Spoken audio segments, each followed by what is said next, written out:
नमस्ते प्रणाम। मेरा नाम पुष्पेंद्र और आपका स्वागत है एक और ब्रेकिंग न्यूज में। और बता दें दोस्तों, आज का ब्रेकिंग न्यूज है विशाल यादव और धड़कन धनंजय जी का गाना का लेकर। और बता दें दोस्तों, धड़कन धनंजय जी का जीवन का सबसे बड़ा गाना काला टीका T series Bhojpuri YouTube channel पर रिलीज हो चुका है।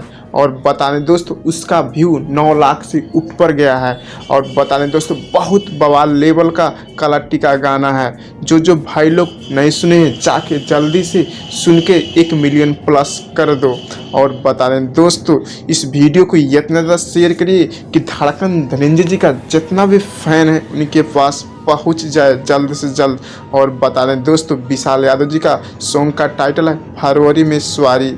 स्क्रीन पर सॉन्ग का पोस्टर भी देख रहे होंगे। आप लोगों को कैसा लगा कमेंट करके ज़रूर बताइए। और बता दें दोस्तों, ये आज ही सुबह में विशाल यादव ऑफिशियल यूट्यूब चैनल पर रिलीज हो चुका है। जो भाई लोग इस सॉन्ग को नहीं सुने हैं, जाके विशाल यादव ऑफिशियल यूट्यूब चैनल पर सुन सकते हैं। और बता दें दोस्तों, अगर नए हो तो चैनल को लाइक शेयर सब्सक्राइब करना ना भूलें।